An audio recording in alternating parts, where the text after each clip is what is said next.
Welcome to Bloody Good Horror, covering the best and worst of the horror genre since Halloween 2007. Listener discretion is advised.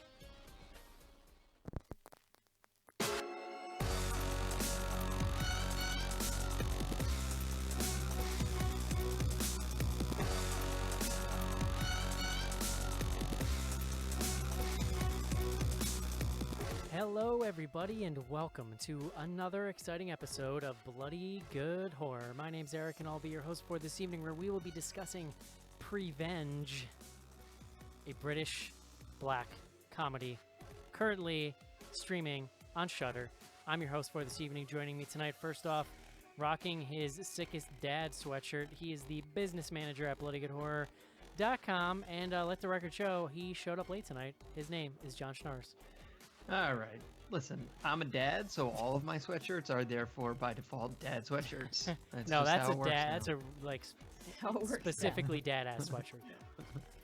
Next up on the show, speaking of dad-ass things, he comes from Chicago. He drinks beer. He has a Disney tattoo. Something you may not know about him, and he loves The Real Housewives. His name is Joe. My name is Joe. My number is Joe. My sign is Joe. Next up on the You show, need to let it go. coming to you from Indiana, please welcome Casey. You're muted still, bro. Hello. Nailed Feeling it. about tonight's show. Good start. And last up tonight, High Priestess of Books and Stuff at Bloody Good Horror. It is currently 60 degrees in Atlanta where she is, and she's wearing a literal Eskimo parka. Her name is Cece.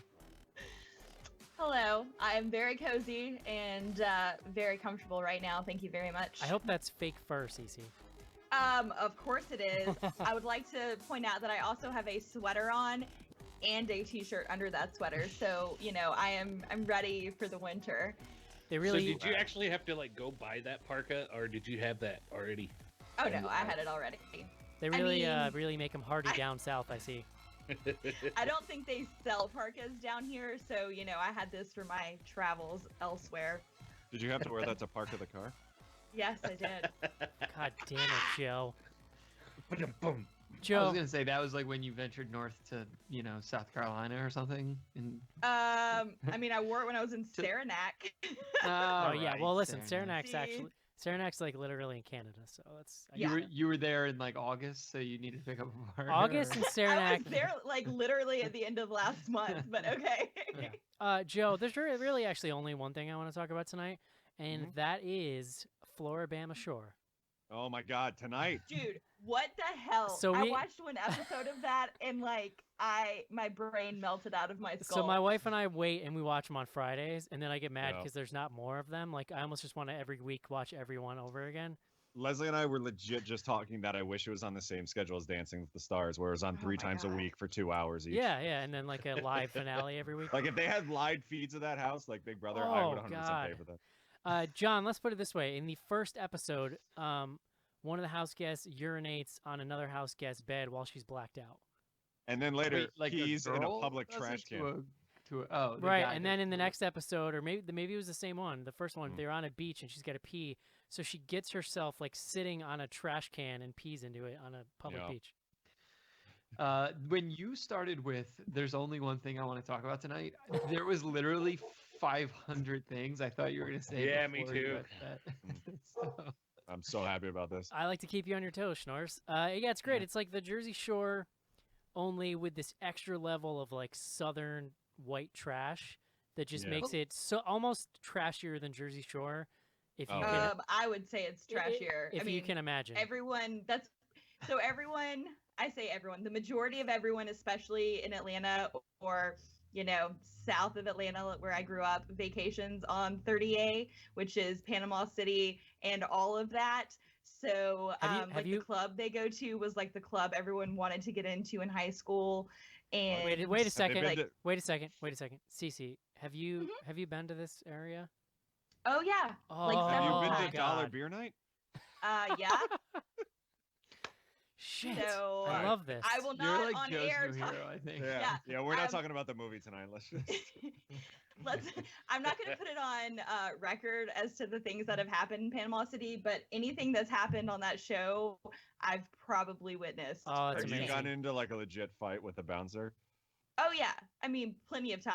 Did you watch the last episode, Eric? Like this woman like was like thrown around in like a headlock. Like The best part of mean- that episode was, the bouncer kicking the shit out of the townies, and the trashy guy on the show, like spurning these people, referring to them as dollar beer night people, Yeah. when they're all like because they're trashier than the people on the show. That's what was amazing. but they were all there. He's also my If favorite there's- guy. My favorite guy is Friendzone, who in the first episode when the girl peed, he kept really seriously saying that she pee-peed in the bed. Oh my god. I'm really hoping, so there's a karaoke bar in Panama City, which I'm kind of hoping they actually show or go to, and it's called Sweet Dreams Karaoke. It's technically in the back part of a liquor store. So like you go in and there's all the boxes full of liquor, and it's like a $2 drink, and I have never seen crazier people than Wait a I've sec- seen at that place. Wait a second. So you've been to the bar they went to where there's a liquor store in the back? Yeah. What I'm Oh. saying is I've vacationed in Panama City plenty Yeah. of times. How so have the we mayor- I not been- got a They feeling tried to like, recruit her Oh. to the show. I How don't have know we if not yeah. been talking about this?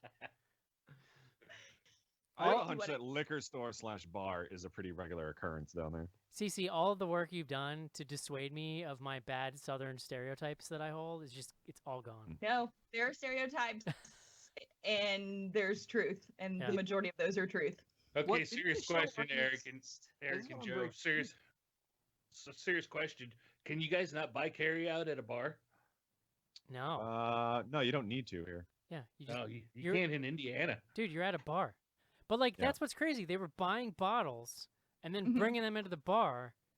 How the hell? We have a few places like that in Chicago. Wouldn't it Well, I make mean, a lot of strip clubs do that too. Like it's BYOB. Go on, Casey. Go ahead, Well, Cece. Tell me You more mean about strip DC clubs. or Casey? Because I'm talking about Whatever. BYOB strip clubs. Actually, we had those in talk Jersey about those too. too if I have to. Yeah.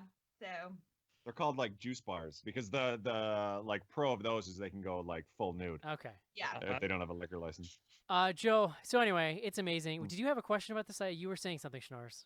No, well, didn't there used to be another show that was like a Yeah, southern version of Jersey Oh, there was Shore? Party So- Down Oh, South. no, There no, was no, no, two. no. I think he's talking about the one I watched, which was the MTV. Oh, what the hell was that called, Joe? We Was it- talk about it all the time.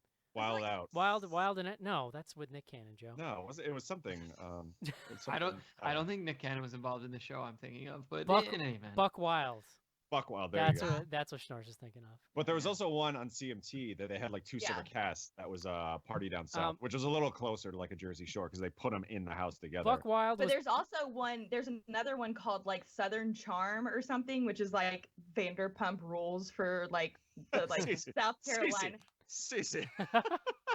I have a whole podcast dedicated to it. I'm just saying. but What do you what mean? Schnars? Chef But I has his own know- spin-off. But like I know people who were on that show, so we don't have to go there. Oh my You god. need to be a guest. I will say Schnars that while Buck Wild was very good, it was just a pretender to the throne now that I've seen Floribama Shore, because this is the true predecessor to Jersey Shore, and it's glorious and amazing. So I recommend it. Hey Joe, you know what the number 2 thing is I wanted to talk about this week? Star Wars? Your blood feud with Schnars about when Oh. that movie's gonna come out, The Color of Water or whatever. Pretty did sure you- it's been proven, and the blood This- feud has ended.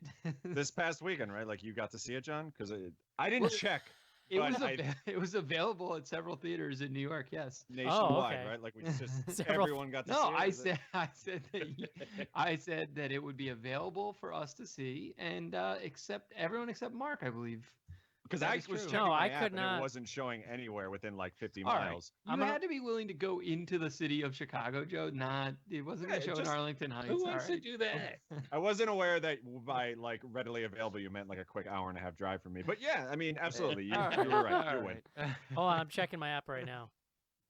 Mine must be. They have like public I did. transportation, Joe. I know how it works there. Stand by. Are we all looking? What's going on? What is Yeah, there? it would think be Mark about. is legit It would be looking. at least a 45-minute drive for me to go see it. Yeah. All right. Like, move closer to downtown. I don't know what to tell you.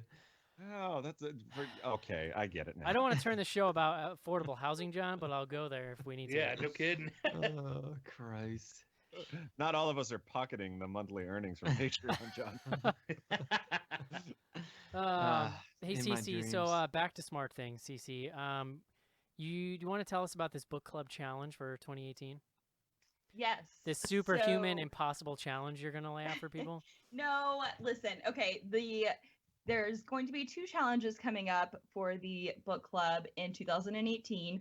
I'm hoping to post it by the end of this week. I know I was talking about it last week, so I'm trying to finish it up. One challenge, which is my personal challenge, so I don't expect anyone else to join unless they want to commiserate.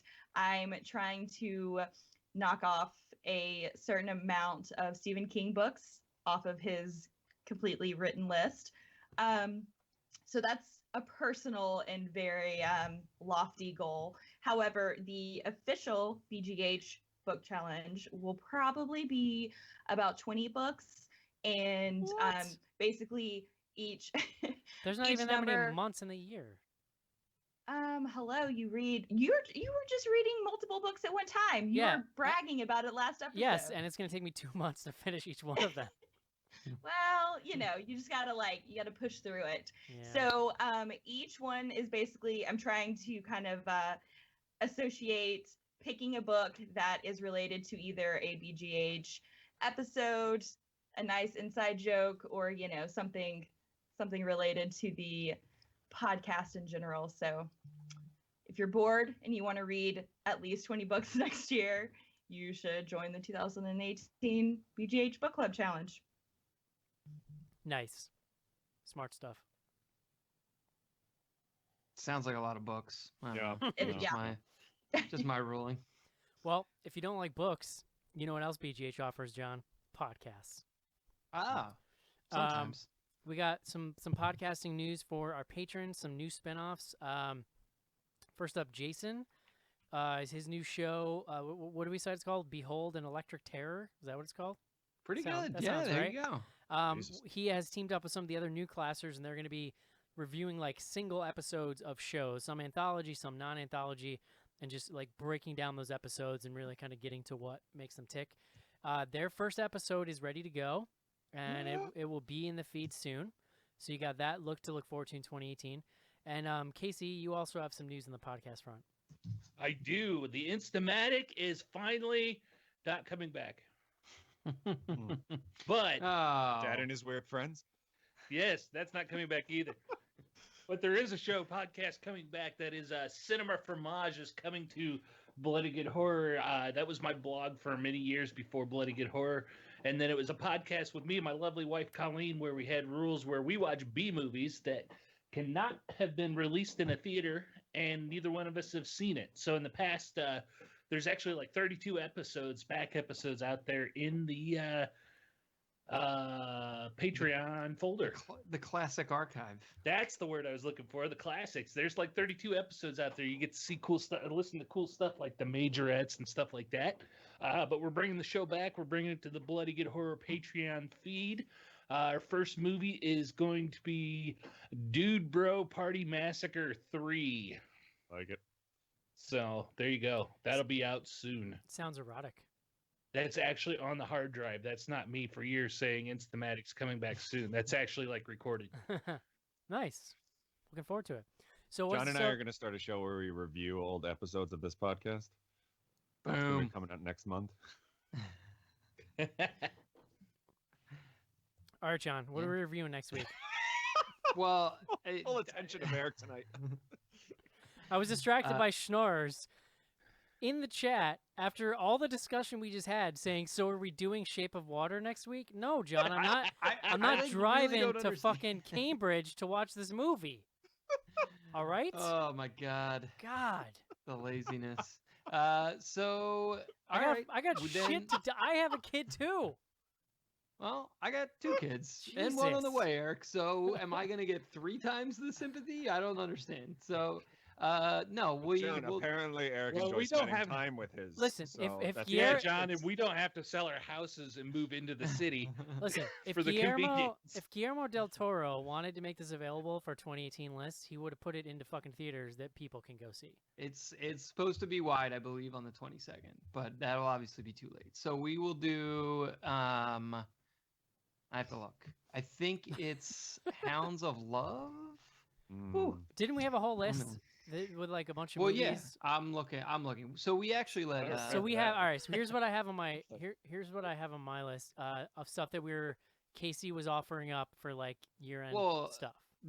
we already voted. There was already a vote here. Let me just pull it up. It's taking forever to come up now. I feel like we're Um, literally listening to 10 years of our history fall apart. And this is it. Like, this is the last show. My frustration is high.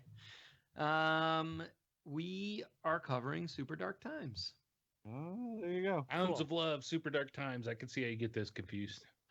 Well, Hounds of Love is another one of the ones on the list. I do have to say That sounds like some reality show that Eric would watch. So I do have to say, no, Joe, I don't. I only watch like shore-related reality shows. That's pretty much it. No, I haven't. I have no idea what that movie's about, but I really, really like that name. It's a good name. Super Dark. Yeah, we should have mentioned. So we actually had our most exclusive patrons vote on this week's episode, and we're taking the second place winner for next week. So Nice. The Inner Sanctum voted. yeah, that's the Candyman tier on Patreon. Oh. Does Brock Lesnar have his own tier? No, the tiers are the Mogwai, the Belial, the Creeper, and then the Candyman. Scandalous. I'm thinking Brock Lesnar's got plenty of tears for not being included. I was The watching. Multiplier. So my brother renewed his WWE subscription, Of course and he did. so now I have his password again. So I was watching a Brock Lesnar match, and I just texted him. I was like, you know, I know this has been a joke in the show for like 10 years, but Brock Lesnar is legitimately a terrifying human being. Oh, he's Like I'm starting to frightening to I'm look starting at, to yeah. rethink my pro Candyman stance after watching He's mostly Nick. that. Yeah, or not even neck. It's like this thing. It's like this shoulder thing. Yeah. Just goes up to yeah. his ear. I Yeah. don't even know how you get that. I could never get like that You that sh- thing, you that do like thing that shrugs. comes out. you Yeah, gotta dude. you gotta shrug. Yeah, You gotta shoulder shrug it out. shoulder shrugs and like a ton of HGH and steroids and all that stuff. Like, Yep. Yeah, I mean but that part helps. you want like Same. horse Just- steroids. Just shrugging Larry David would be ripped. All right, Mm. Joe. Yes, sir. Please let us know what this week's beer recommendation is. Beer guts. The dog's looking at me like I'm a psychopath right now. What the hell's the name of this movie again? Prevenge. Prevenge. A heartwarming little story about a woman who seeks revenge for the loss of her husband / baby daddy, maybe not husband. I don't think we fully know, but anyway, there's some really wonderful scenes where she's at the hospital with a nurse kind of checking up on her unborn child, and the nurse is pretty much just explaining to her how her life is over and the fetus inside her controls everything at this point.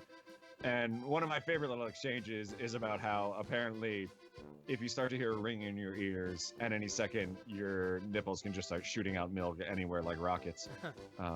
Which I don't remember that conversation, but I know I didn't go to every checkup before my daughter was born. But in honor of that phenomenon, I picked a beer from the good folks at Carton Brewing Company, all the way down in some town in New Jersey, Highlands, New Jersey, or Atlantic Highlands, New Jersey.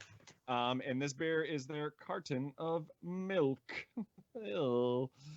As you might guess, this is what they call a milk stout or a sweet stout. So really good for this time of year. It's a heftier beer, but the brewing process, they actually put lactose in the beer. So it's not, when you hear like milk stout, a lot of people think that like they actually put milk in the brewing, but they just use like lactose, and that gives it like a really sort of creamy and like sweet flavor to it. Usually they're a little too sweet for me, but this one I think has a really nice balance because they pack like a ton of roasted malts in there. So it really almost comes out tasting like a coffee with like a little bit of milk in it. And I'm a big fan of this one. Everything Carton does is really good. Only comes in at 4% alcohol, so like lower than even like your average Budweiser, which is pretty typical for the style, except when you get into like some of these Imperials and stuff. So you can drink like gallons and gallons of these and like still go Christmas shopping in the minivan or whatever. Yeah. Carton is a fairly new brewery. I want to say like within the last 10 years, probably even less. But they're distributing further and further, and everything they do is really good. So I definitely suggest you check them out if you can find them. Cartonbrewing.com is their website, and there you go. Love it. Thank you. Thanks for that, Joe. Maybe a Christmas caroling beer, Joe? Was it? Yeah. Well, you go all wassailing.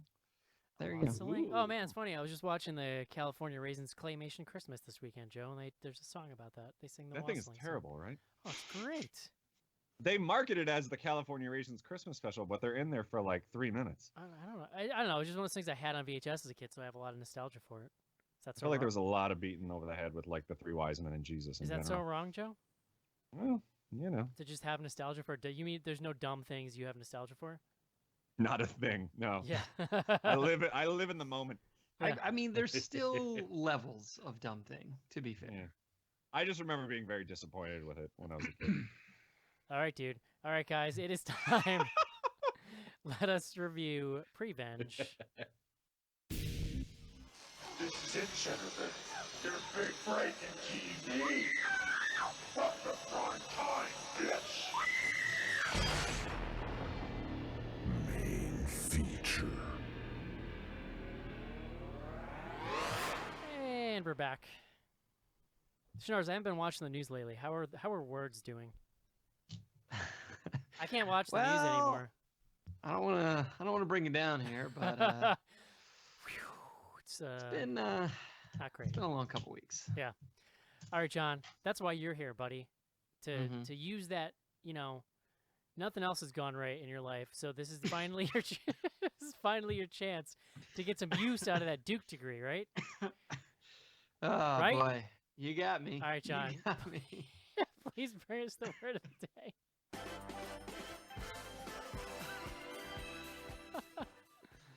Great. What happened? I don't know. Eric, today's word is recompense. Oh. It's RECOMPENSE. I looked up prevenge. Turns out it's not a word.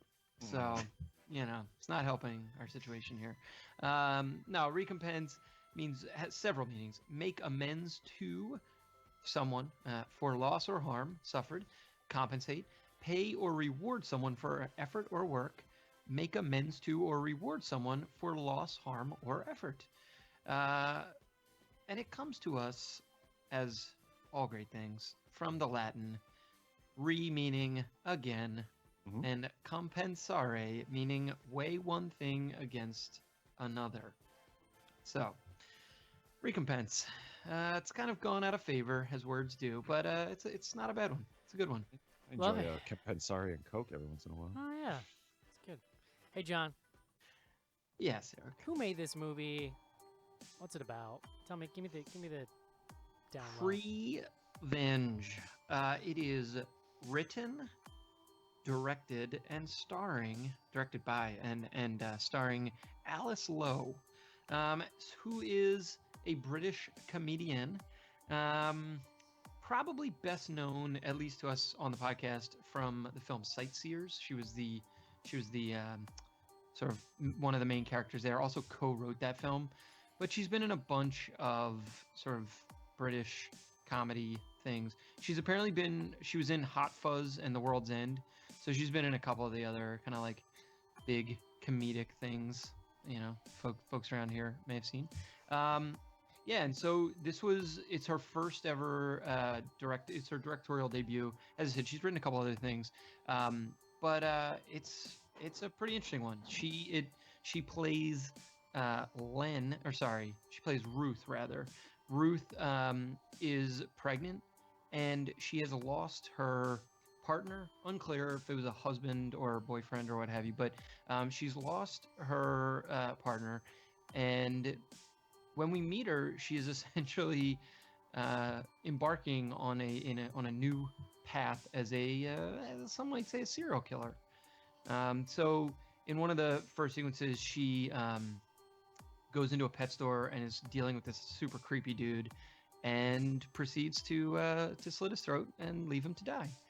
And yeah, and so from there, what we see is that the baby that's actually growing inside her is talking to her and essentially compelling her to kill.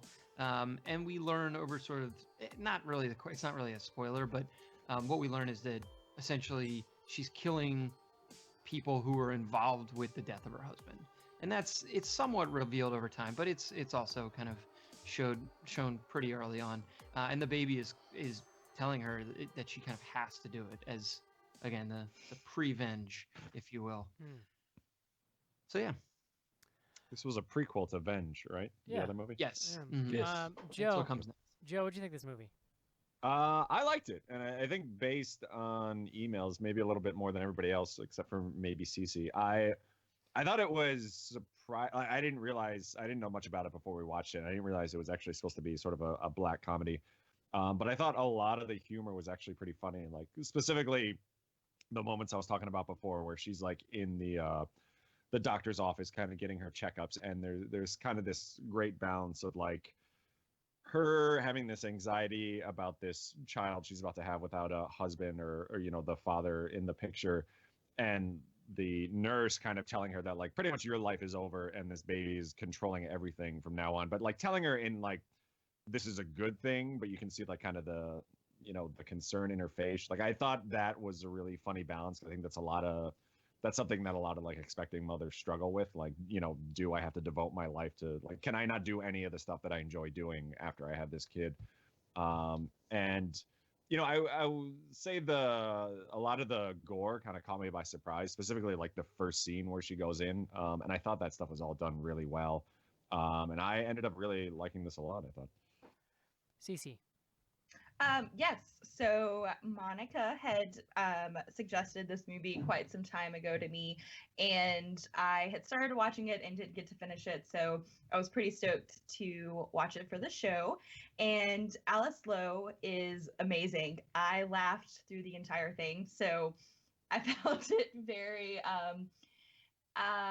darkly humorous. And I don't know, I thought that it was a very clever take on, balancing the miracle of having a child with the impending, end of your life that Joe kind of mentioned, like expecting mothers experience, and how, the nurses, again, like Joe said, kind of telling her like, oh, well, the baby's always right. Like what the baby's telling you is, what you need to be listening to.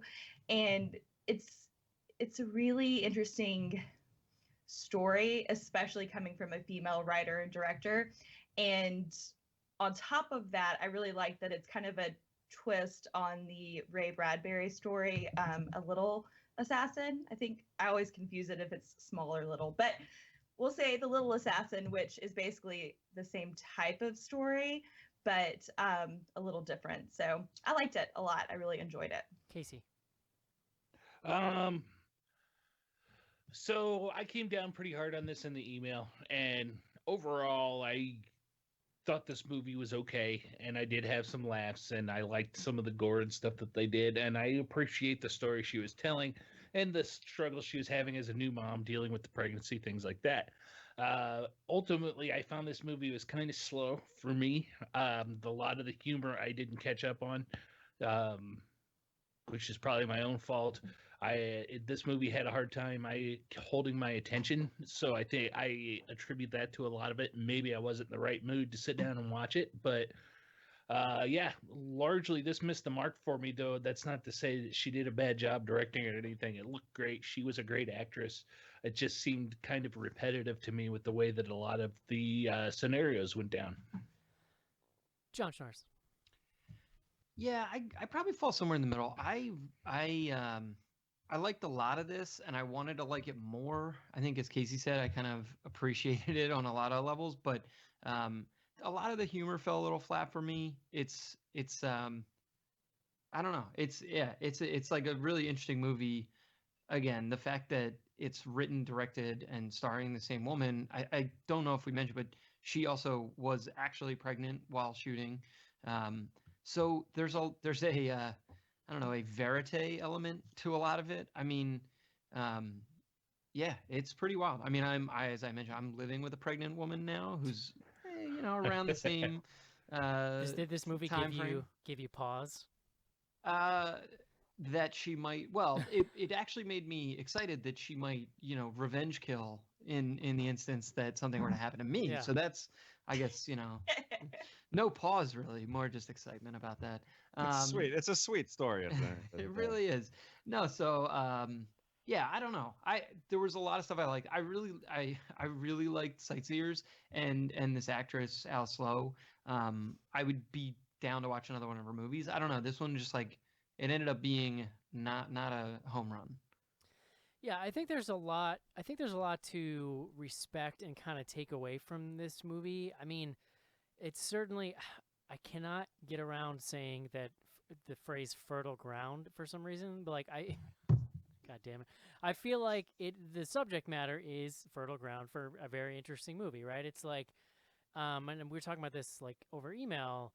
All of these anxieties that come up when you're going to have a child, especially for women when it's like literally living inside of them, and there's all of these things going on through your head, and then to have some kind of tragedy or loss in the middle of that, and the film sort of being about her kind of the way her brain is sort of dealing with all of these things, right?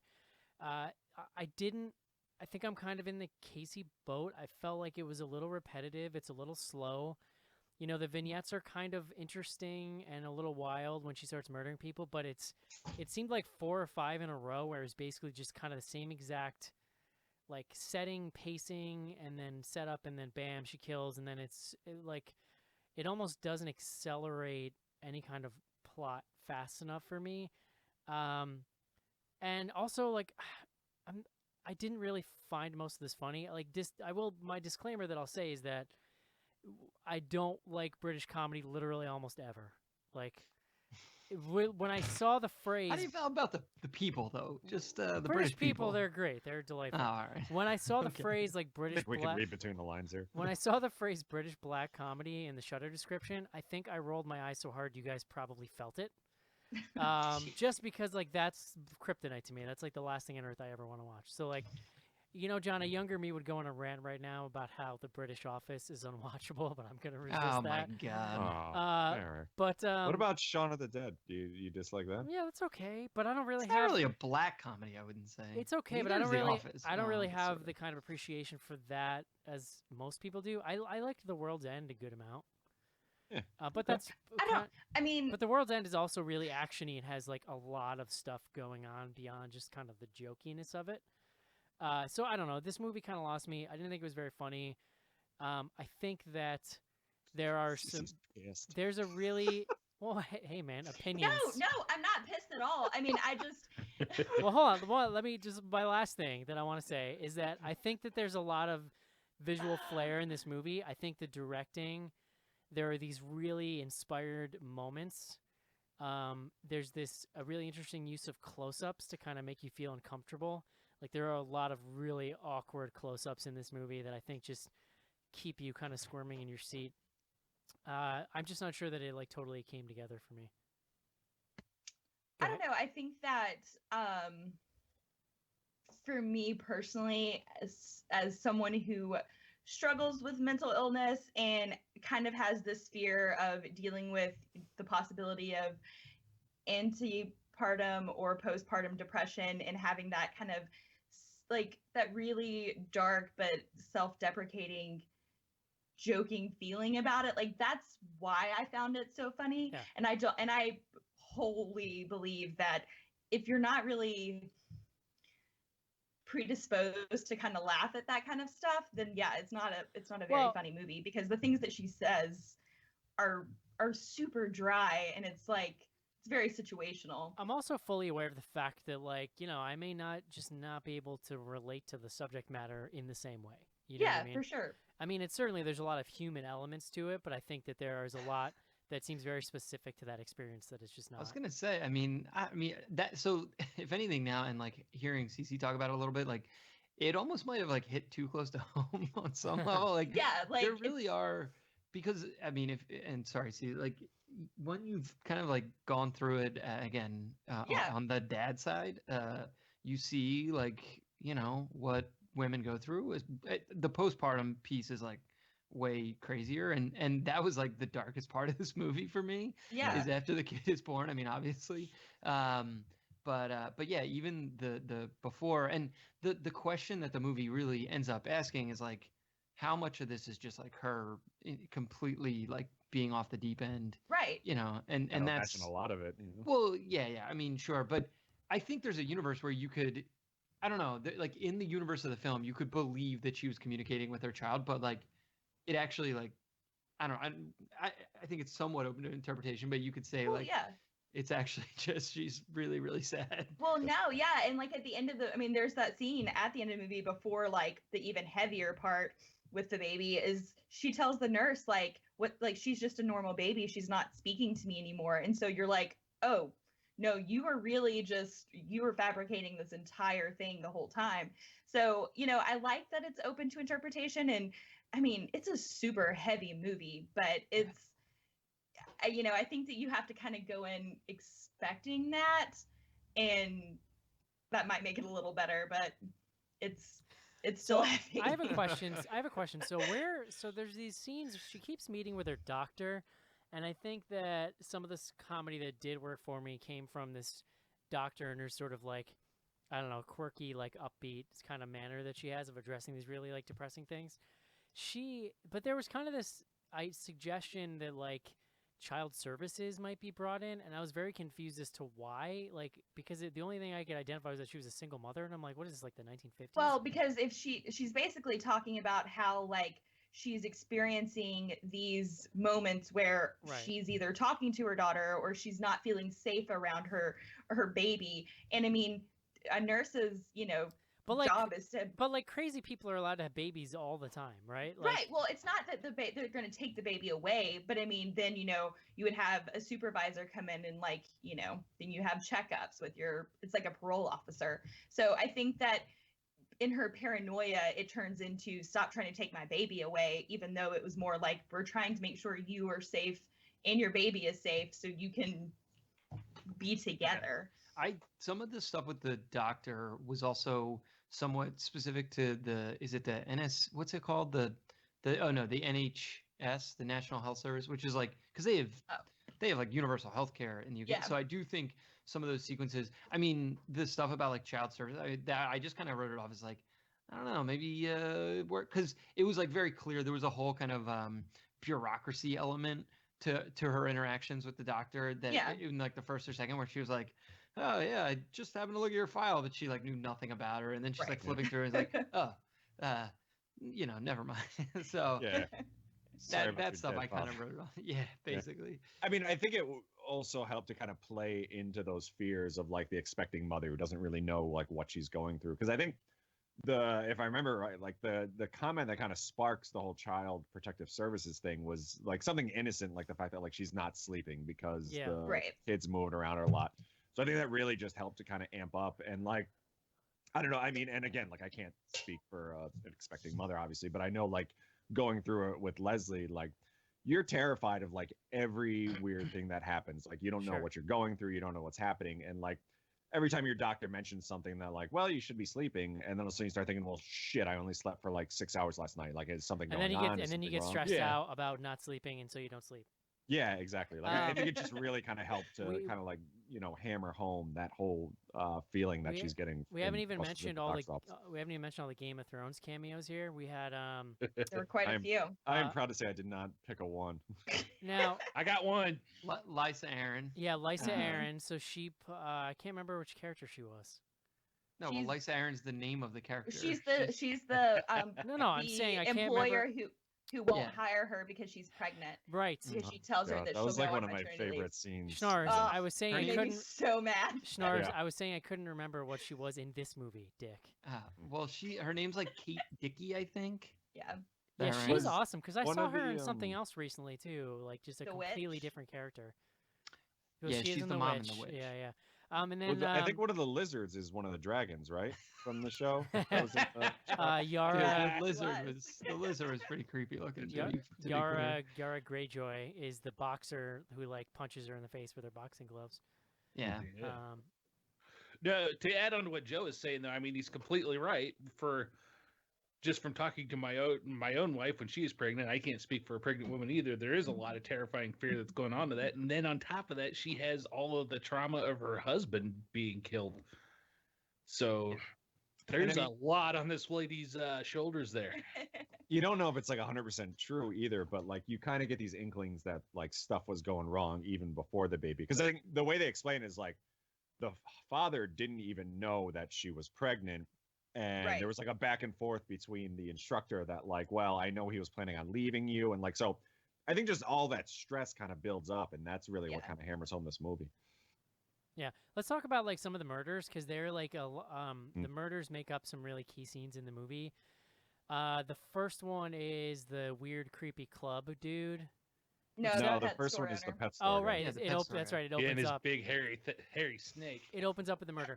I actually thought that the pet store murder was like one of the most compelling ones because the movie has just opened and you don't really know what's happening yet. No. And it's Yeah. this really great juxtaposition where you feel her character is threatened because the movie is kind of using your own preconceived notions about pregnant women against you, right? That like they're kind of vulnerable, and she's also a woman by herself. This guy's kind of skeevy, and he's making these comments about like, "Oh, you want to see my private collection in the back?" And I'm immediately thinking like, "Stranger danger, do not go in the back with this guy." But there's a real tension to that scene and watching it unfold, and then they get in the back, and then just when you think like something might happen to her, she just like slits the guy's throat. It sets the tone for the whole movie. It sets up her character and her arc like really great. I think that by the like fourth time you see the same kind of scene play out, it was a little boring for me. But that first scene, like, they really nailed that. And then go ahead.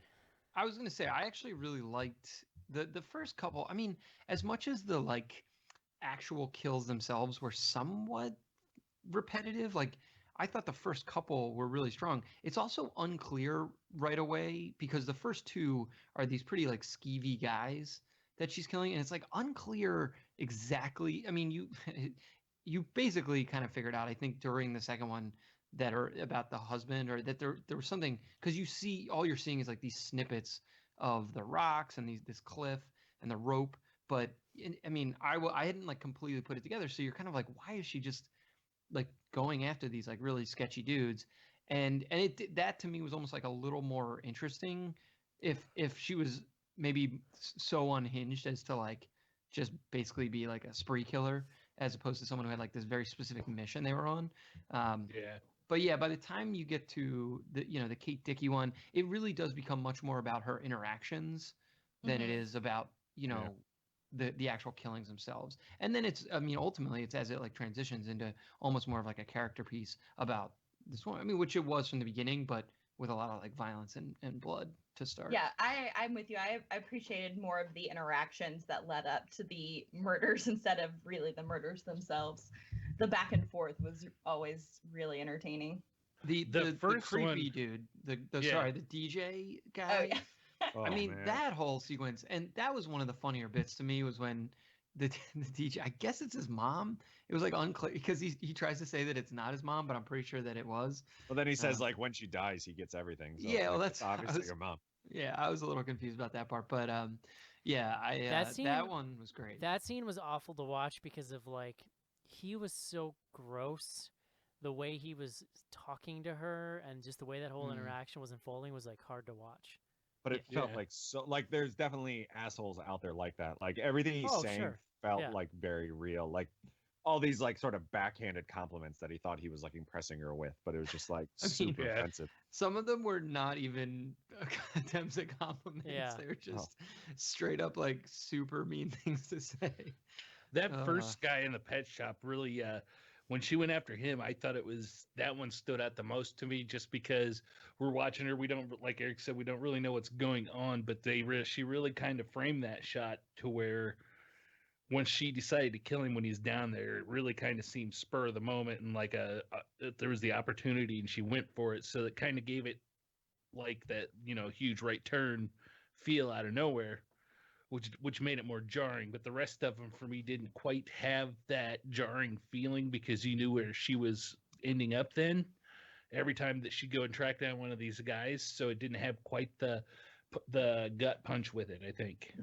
I mean, I still felt like there's the scene with the female who's interviewing her where you're kind of like, well, is she going to go after a female? Because at that point, you still don't know like what her motivation really is. For sure. And then you also get this scene where like there's this super nice guy and you're like, is this guy going to kind of change her? And then it just kind of snaps back to the same thing. Like, I don't know. I still felt like, and you guys are 100% right, like it is very repetitive in some ways. I still felt like they did enough to kind of still have tension in those later ones where you're what the outcome's going to be, but you're still not sure how you're going to get there. The scene with the nicer guy was actually really fascinating because it was like he's cooking and he's being like, he's like the nicest dude. Like, I want to be that guy's friend. And then, but to see the way that kind of affected her internal monologue was interesting. Well, I guess she's having this argument in her head. I guess technically it's a dialogue, Schnars, right? Not a monologue. With the baby? Yeah. Yeah. It's up for debate. Is she talking to the baby, Eric? It's like Son of Sam, but with an unborn fetus.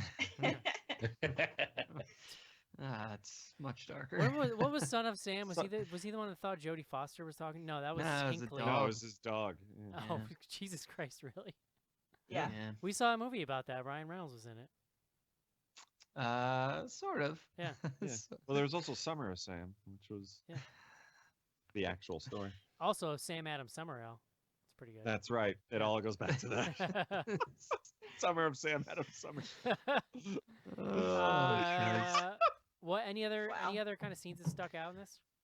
I really like the last quarter of the movie when she's getting ready to go to the Halloween party and she's sitting in front of her vanity and she's painting her face and she's kind of like, painting herself up to be a ghoul and she's only got, this red dress on. So it's very reminiscent of these silent movies that we're kind of getting, these pop-up interstitials of throughout the movie. And when she starts smiling and laughing at herself in the mirror is so terrifying, but also it's really awesome. And the whole party scene I thought was visually stunning. Like, she did a really good job, just setting that up in general.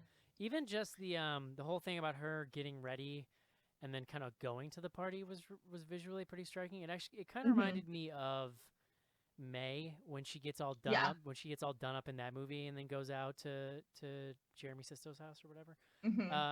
But yeah, that scene was pretty cool.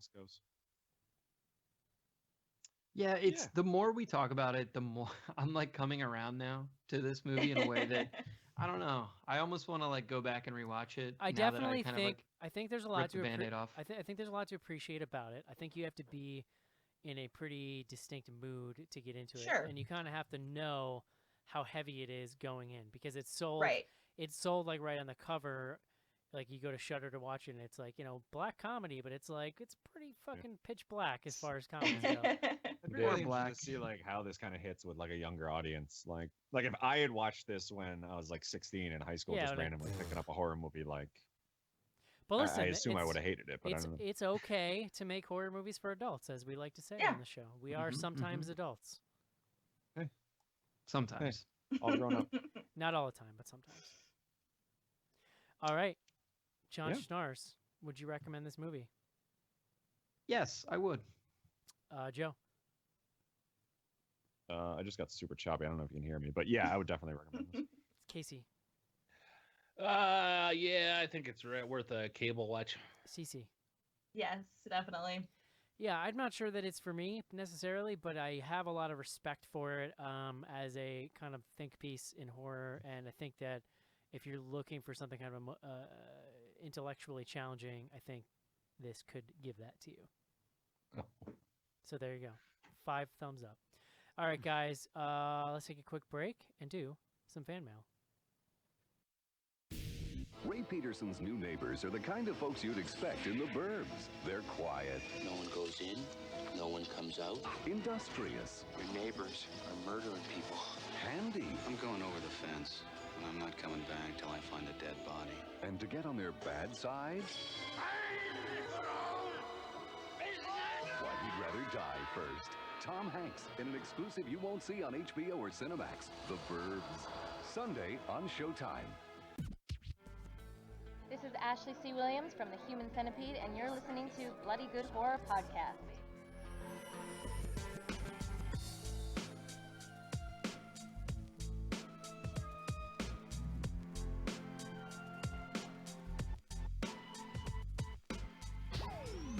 Send your emails to info@bloodygoodhorror.com or hit us up on Twitter at BGHorror with the hashtag AskBGH. And don't forget to pick up back episodes of the show at podcast.bloodygoodhorror.com.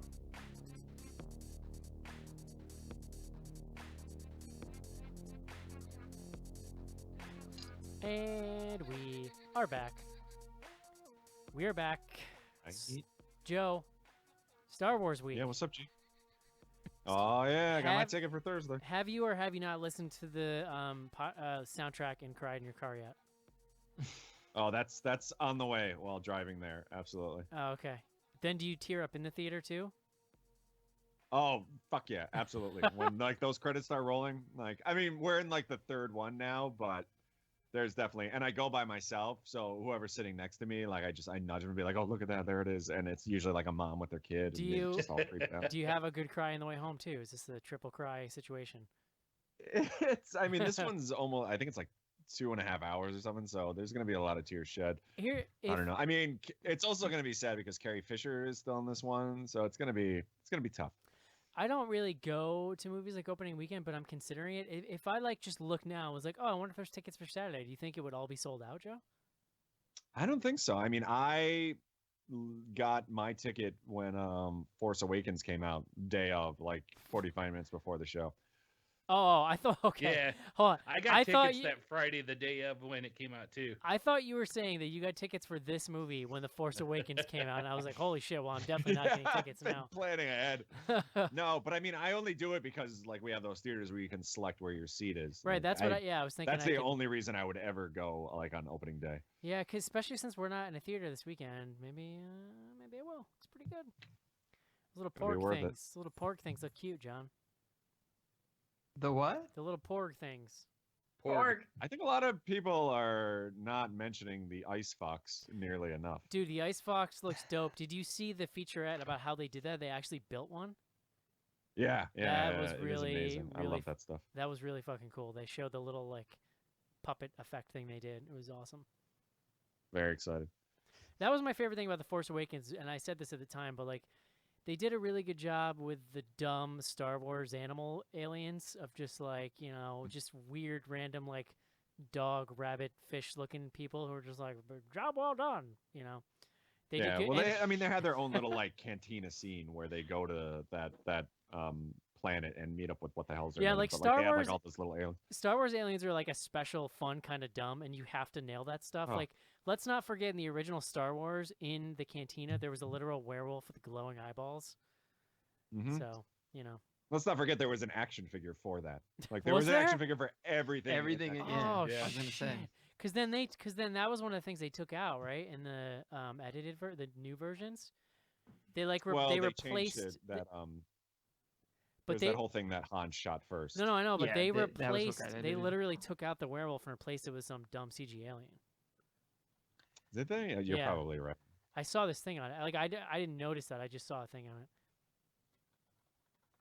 Makes you mad. Yeah. Yeah. Wolfman was removed from A New Hope. Oh, here we go. Here's a good picture of Wolfman. John Schnars. Yes, Eric. At BG Horror on Twitter. We're using 2 hashtags as we have for many a year now, I would say. The first is hashtag BGH Classics. These are folks who are enjoying the classic archive, which you get when you support BGH on Patreon. We got a couple of these, and I wasn't paying attention earlier because I was reading them to make sure they're appropriate. They're not really appropriate, but they are actually quite funny. So the first one comes from DJ D Jared. I just had to sound it out. The Twitter name sometimes really hard. So this from D Jared. He says, "I'm not gonna lie. For a woman that basically looks like Gollum, she's actually pretty sexy in this." And does anyone want to guess what film and who said it? Oh, I'm gonna put that on Eric. it for was sure. definitely me, and It I'm was pretty. Eric. I know who it was. It was we have to talk about Kevin. What's her name? Nailed it. Tilda Nailed it. Swinton. Yeah, she was sexy in that Wow. movie. Sorry, I listen. Eric. You like what you it's like? like, you know, At it's the pretty mean because of the looks like Gollum, but then you did But say she was, sexy, yeah, so- she's a good-looking lady. Yeah, lucky She's her. got to a get that very like compliment from you. she's got she got a very striking look about her. Oh man. So let me Someone see if should send her this. let me see if I can send you this because the next one actually has a video included, Oh, or not a video, a GIF, if you will. So this is from Joe Whithouse at Joe Whithouse. He says, "You haven't lived until you've seen a guy throw a vape Hadouken," and that's Eric oh yeah. Oh, yeah. commenting on Casey's vape cloud. Yeah. Oh, did it's he send actually- a gif of the vape Hadouken? Yeah, it's pretty impressive actually. Yeah, that was. Did that link work? I sent a link in the. No, this Yeah, isn't. yeah, yeah. John, do you know what a Hadouken is? Listen, I didn't come up with a gift, dude. Come on. This is just what he said. That is some impressive. Those are vape uh, skills, I'd say. yeah, no, like no. with If a you're Z. gonna call something a fake Hadouken, that's probably pretty close. John, Yeah. no, get out of here. John, do you know what a Hadouken is? Come on. Yes, I played Street Fighter. Okay, thank you. Continue. All right. The next two come from Dylan Liggard. It's at Dilly D Williams on Twitter. So the first one. So Eric says, watching that opening credit sequence is like the 90s blowing a load on you. And then Mark says, I couldn't have been more happy to receive it. Oh, Wow. no. What What movie was do- this? Yeah, I was going to say, can anyone guess the The movie? 90s, huh? Wow. You're don't... going to know. I mean, you're going to feel silly when I tell Yeah, you. no, I don't know. It was episode 52, Freaked. Oh, yeah. Okay. Yeah, yeah. No, I think there's some good like claymation or something in that intro. Yeah. I don't know. I don't remember that one. That movie's great. Definitely Black Badass. Freaked is the one with all the mutants, and it's got not Bill Keanu. S. Preston Esquire. Yeah, it's got not Keanu Reeves from Bill and Ted in it. He wrote and directed it and starred in it. But And- Keanu Reeves plays like the Wolfman or something, doesn't he? Like the. I don't think he's in it. I thought the whole. Yeah, he is. He plays the guy with the hair all over his face, and Does he like they really? blew like 2/3 of their budget on just having him in it. I didn't realize that. But then there's the You guys told this story on the episode. I don't remember that. But there's this guy or there's the one character is like it's like a human with a sock puppet for a head, and it's voiced by Bobcat Goldthwait. That's like what people always remember from that movie. Okay. All right. Dude, wait, the hold last, on. Stand by. the last stand one. By. Stand by. Brooke Shields is in that movie. Apparently, I'm looking at the thing right now. Randy Quaid. I don't see Keanu Reeves in this, Joe. Maybe it's like a thing that he asked it to be removed from his IMDb. Also, Randy Quaid and Morgan Fairchild. So Okay. there you go. Now you can get to Last it. one. Dilly D. Williams. Mark just says, I think they call that biscuit fuckery. That's Oh. from episode 371, Ghost Watch.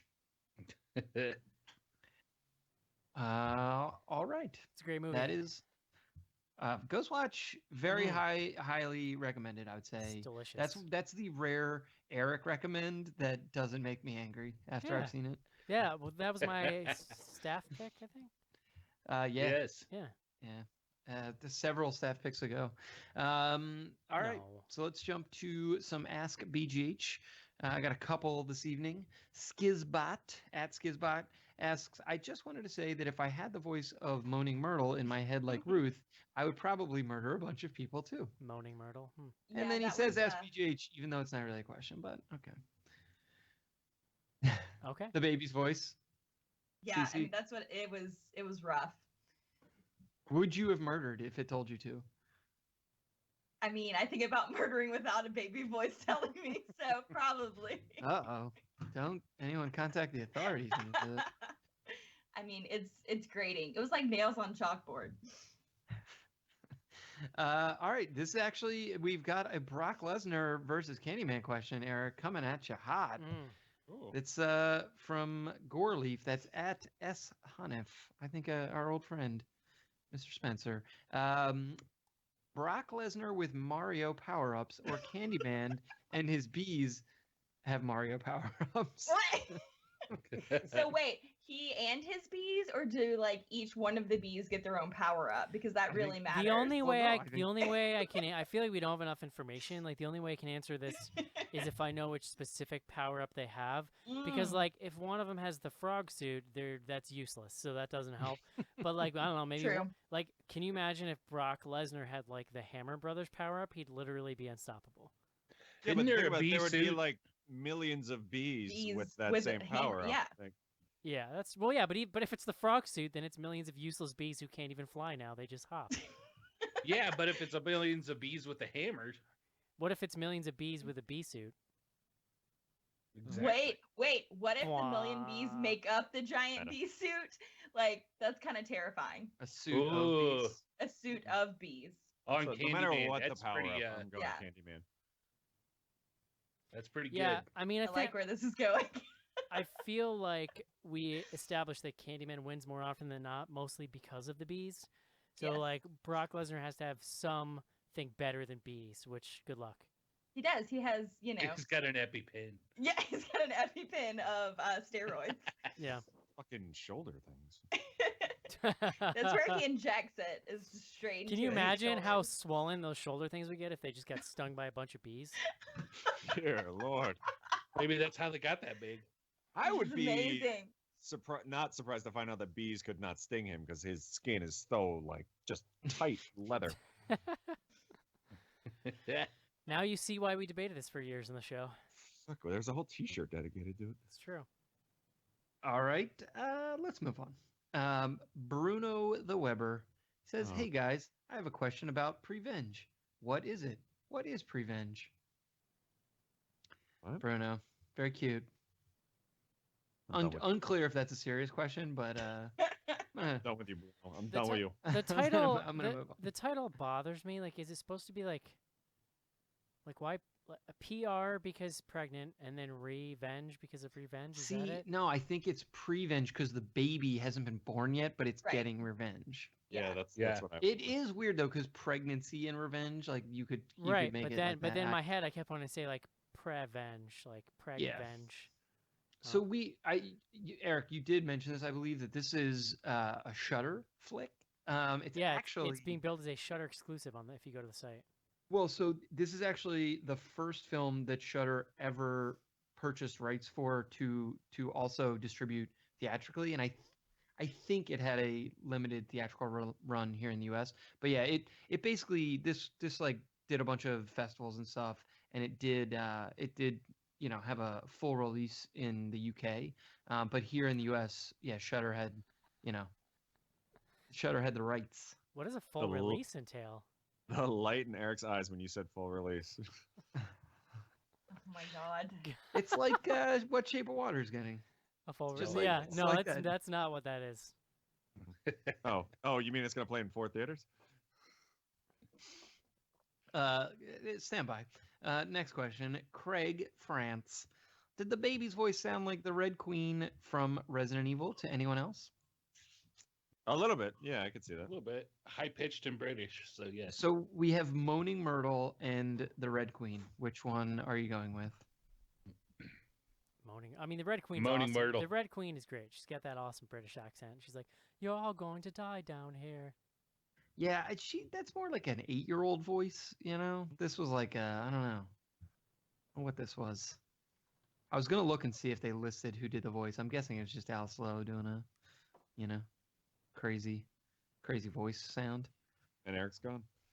And he's gone. All right, let's get this last question in while Eric's gone. Our old buddy Robale is checking in here. He's wanting to stir the pot a little bit. He says, asking for a friend, and in parentheses, definitely not Schnars. So you guys gonna watch Shape of Water next week?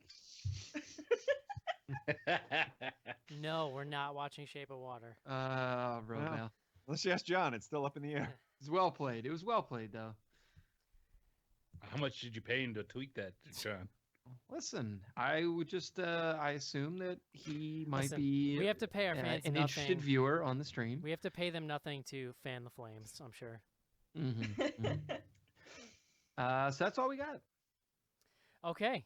Well, I guess a short show for this week. No fan mail. Anything else you want to talk about, Joe? What's going on in your life?